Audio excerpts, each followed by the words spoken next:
Salut tout le monde, bienvenue dans une nouvelle vidéo de Let's Talk Anime. Dans cette rubrique, les messages cachés derrière vos mangas préférés. La semaine dernière, on a parlé de Ranma et Demi et cette semaine, on parle du seul et de l'unique Dragon Ball.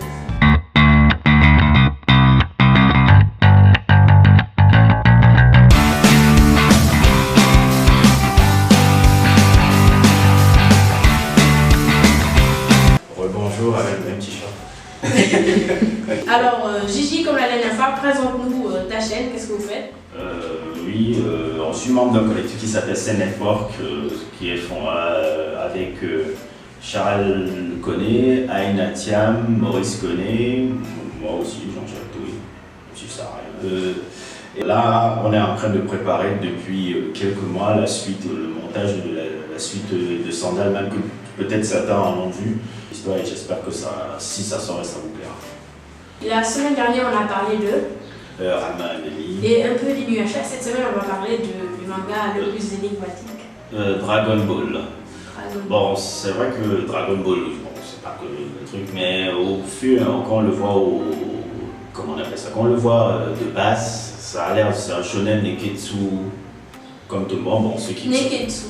Neketsu, en fait, c'est les, si je ne me trompe pas, c'est les mangas où il y a des orphelins dans des jeux d'enfants. Neketsu, c'est un manga d'action, de combat où on suit un protagoniste qui va vers un but, une aventure, genre Naruto devenir le Kage de Konoha. Mais il est orphelin. Ils sont toujours Ils sont pas forcément orphelins, par exemple Ichigo n'est pas orphelin. Ah ouais. Mais Neketsu c'est pas toujours Tsuna n'est pas orphelin. D'accord. Dans Reborn, Maka dans Solitaire a ses deux parents, mais c'est quand même un Neketsu.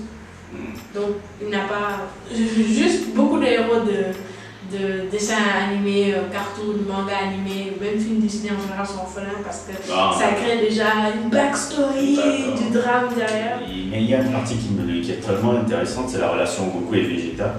Et dans la relation Goku et Vegeta, ce que j'apprécie le plus en fait, c'est que bon, les gens voient seulement, oh oui, c'est une rivalité entre un qui voit qu'il est plus fort que l'autre et tout. Non, mais c'est encore le même thème qu'il y avait dans Ranma, toujours une confrontation entre le Japon traditionnel et le Japon moderne. Bon, dit comme ça, on va dire, je suis philosophe pour rien, mais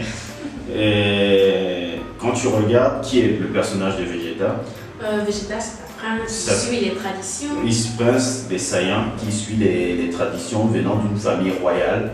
Et tout et tout. D'ailleurs, il ne s'appelle pas le roi des Saiyans par respect pour son père, même si son père est mort, techniquement celui le roi des Saiyans, c'est pas oui, donc il vient d'une lignée en fait. Le truc en fait, le truc qui est un peu très pertinent en fait, le truc qu'il reproche à Goku, c'est pas qu'il est plus fort que lui, c'est qu'il est plus fort que lui, mais en ne se comportant pas comme un Saiyan.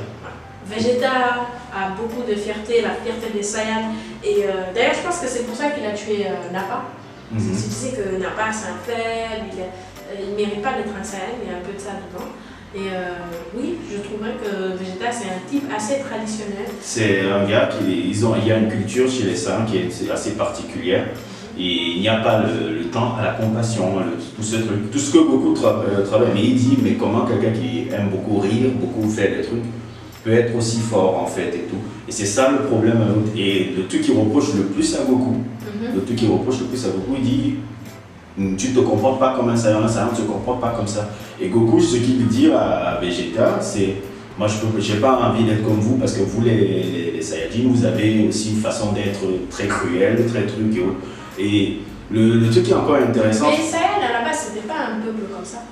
Oui, c'était un peuple un peu... Quand ils étaient les esclaves sur la planète Yadra. Non, mais même quand tu les regardes aussi après le film de Balak, tu vois que c'est aussi un peuple aussi cruel. C'est seulement qu'il y avait plus fort qu'eux. Ils respectent plus fort qu'eux, en fait. Ouais, je vois ce que tu veux dire. Ils respectent plus fort qu'eux. Ce n'est pas des gens qui étaient bisounours et autres et tout. Mais seulement ce qui est... Les Vikings, en gros. Voilà, un peu ce genre de délire. Et le truc encore qui est intéressant, en fait, c'est que si tu regardes un peu Goku, même quand il bat Vegeta dans la guerre des guerriers de l'espace, quand ils ont... Bon, techniquement, c'est pas lui qui l'a battu, mais quand le Krillin veut le tuer, il dit ne le tue pas. Parce qu'il ne veut pas rompre avec sa tradition, il veut comprendre sa tradition. Ouais, je vois. Tu vois un peu ce que... Vous voyez un peu ce que... Tu vois un peu ce que... Le Sénégalais qui a vécu en France.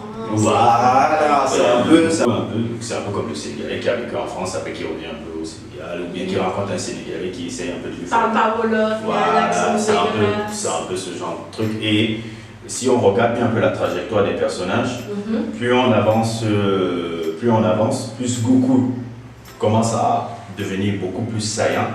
Commence à développer l'arrogance. La fierté saharienne. Et si on regarde, l'autre Vegeta se modernise en ayant une femme terrienne, en développement. D'ailleurs, il avait une trunk au centre, au parc d'attractions. Mais tu vois un peu, il développe. Dans GT, même si beaucoup ne considèrent pas ça, tu le vois amener sa fille au centre commercial. Non, mais même si tu prends peut-être la partie Z, par exemple, quand il est avec son fils là, il passe du temps avec son fils. Il est tout le temps avec sa famille. Voilà. Et puis dans Battle of God, quand Beerus a giflé Bulma, comment il s'est énervé, tout ça. Donc c'est un peu ça, c'est toujours Japon traditionnel, Japon moderne, c'est très intéressant, mais même si pour que le message puisse passer, on le fait un peu avec du divertissement, du coup de... Par exemple dans Battle of God, quand Vegeta a abandonné sa fierté, quand Beerus est arrivé pour sauver la Terre, ça c'est un truc que l'ancien Vegeta n'aurait jamais fait. Il aurait préféré mourir plutôt que de faire cette danse qu'il a fait. C'est dans la lignée de ce que le personnage... Truc que je ne verrais même pas beaucoup faire pour sauver la Terre, il essaierait de se battre même s'il sait qu'il a aucune chance. Donc c'était un peu ça qui était un peu intéressant dans la relation des deux, même si souvent les gens ne le remarquent pas parce qu'ils pensent que non, je vais être plus fort que toi. C'est un peu plus complexe que ça, mais bon. Chacun son avis. Personnellement, j'ai toujours préféré le personnage de Vegeta au personnage de Goku parce que je trouve que Goku, c'est un personnage de une note. Je vais être plus fort. Et je trouve qu'il n'y a pas vraiment... Non, c'est pas je vais être plus fort. Pour moi, Goku, c'est toujours genre c'est pas qu'il veut se battre avec les gens, c'est que lui, il aime s'entraîner, il aime découvrir de nouveaux pouvoirs. C'est tester ses limites. Ouais, il aime tester ses limites. Voilà. Et il s'en fout un peu des conséquences derrière. Bien sûr, c'est pas une personne malicieuse qui veut que des trucs mauvais arrivent à la Terre ou à ses amis. Mais s'il y a une occasion de se battre, même si c'est pas franchement une bonne idée, il la prend pas. C'est le héros de Shonen Neketsu de base. La plupart des héros de Shonen Neketsu de base sont comme ça. Je sais pas, c'est la base. Je trouve que par exemple, Ichigo, tu ne le verrais jamais faire une décision comme ça, tu vois. Ouais. Mais j'ai toujours préféré Vegeta parce que Vegeta, genre, je sais pas, il a eu tellement d'évolution comparé au Vegeta qu'on a rencontré au tout début et qui s'est battu avec Goku, il s'est transformé en fait, c'est le personnage le plus humain en fait. Ouais, lui et Piccolo, je trouve que c'est les deux personnages qui ont eu le plus de développement mon personnage préféré dans Fukatsu no F. C'est lui qui aurait dû tuer Freezer. Freezer a explosé sa planète, a tué toute sa famille et Vegeta allait le tuer, allait prendre revanche pour son peuple et ils ont créé un Deus Ex Machina pour que Goku, encore une fois, le batte. J'ai trouvé que c'était dommage. Mais... Donc, à ton avis, après avoir parlé de Ranma, après avoir parlé de Dragon Ball, qu'est-ce qu'ils essaient de dire? Que être traditionnel, c'est mauvais? Non, en fait, tu vois que tradition et modernité ont besoin de se comprendre, en fait. C'était un peu la problématique parce que les Japonais ont vécu un peu, après la Deuxième Guerre mondiale, Fukushima, tous ces trucs-là et tout. Ils étaient toujours dans une reconstruction. Et c'est une problématique un peu du Japon même actuel où on est toujours on essaie de rester dans la tradition, mais tout en essayant de s'extirper un peu dans la modernité et tout. Et tous les mangas des années 80 développaient beaucoup ce thème-là. Je trouve que c'est pas vrai que tous les pays de cette terre qui ne sont pas l'Occident, parce que l'Occident, c'est eux leur culture qu'on a appelée moderne et qu'on exporte chez les autres. Alors même chez nous, au Sénégal, on veut garder notre culture, on veut garder notre tradition, mais on veut aussi se moderniser. C'était super intéressant. Merci d'être venu, Gigi. Merci à vous. C'est super cool. Merci d'avoir regardé. C'était le message caché derrière vos mangas favoris avec Gigi. Merci. Bye.